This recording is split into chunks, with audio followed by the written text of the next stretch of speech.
Hi everyone! In this video I worked on a smaller piece, a cute little guinea pig, and it was just 10 by 12 centimeters, and it was such a lovely change. Sometimes it's nice to take a little break from the bigger portraits and enjoy something that's just a little bit more manageable. Now I used the Canson Mi'Teintes Velvet paper for this one in the grey-brown shade, and it's slightly darker than the dark grey in the pastel mat, but it gives a lovely soft surface that just works beautifully for layering in those backgrounds. Now, because the drawing was so small, I kept things simple and I just used my pencils for this one. But if you were doing this on a larger scale, then using some pans or soft pastel sticks would work really well. Now I began with the background, and once I had that established, I turned my attention to the guinea pig himself. Now normally for a larger portrait, I'd focus in on one small section at a time, perhaps maybe the eye or the ear, and then slowly build out from there. But for this piece, I blocked in the first layers across the whole body, because I just thought that helped everything just feel a little bit more connected and gave me a clearer sense of the proportions and the flow of the subject. Now, one thing I did pay close attention to throughout was the direction of the fur.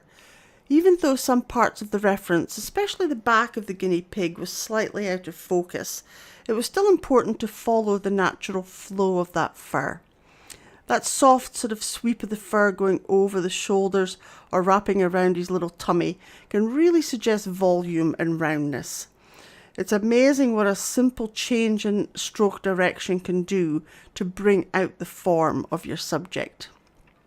Now, I wasn't too worried about keeping the pencil sharp for those softer out of focus areas.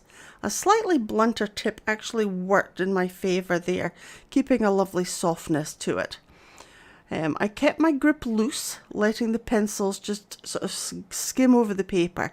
If you find that your lines are becoming too stiff or too even and regimented, then just rolling that pencil slightly in your fingers as you work can really break up that uniformity. It's a small little trick, but definitely a helpful one. Now, his little tummy had this sweet rounded quality, and you could tell he was a well-fed little fellow. The fur there was just catching the light a bit more and had a fluffier appearance. I followed the curve of that belly with my strokes, really letting the pencil sort of glide with that shape. And it's these subtleties, the way that the fur changes direction or how the light plays across the surface, are what really give your animal its realism and its softness.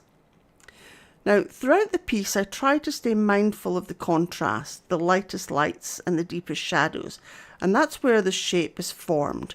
Without that contrast, things can look flat, but with a little care, those values can really help your portraits pop.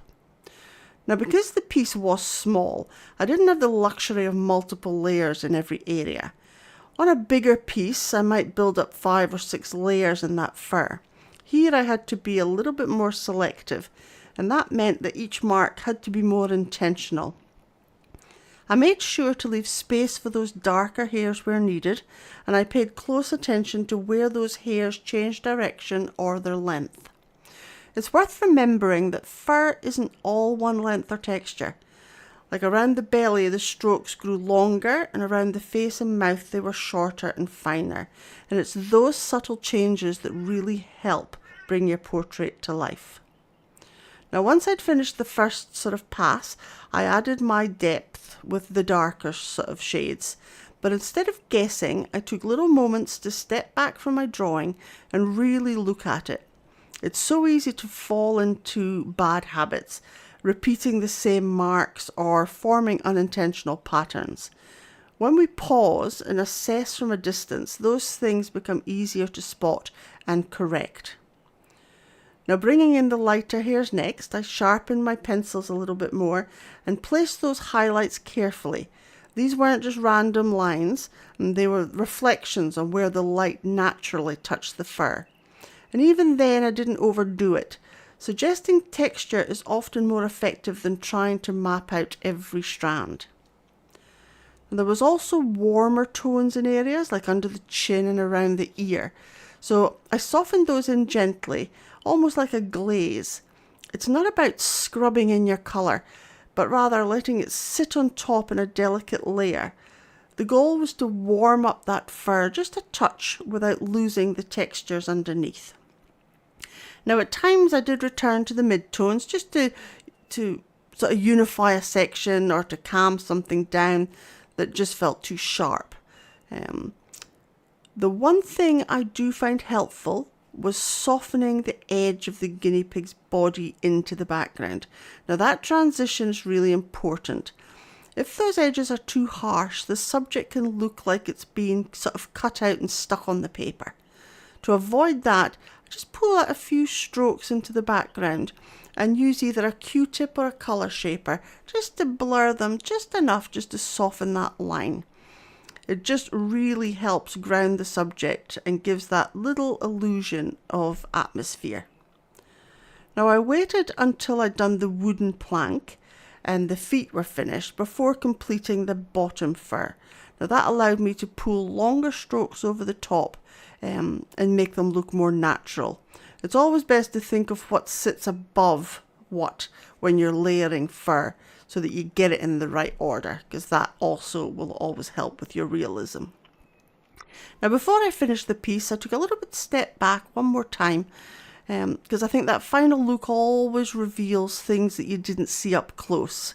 Maybe a little section needs brightening or an edge looked too clean. Just these little tweaks could just bring it all together.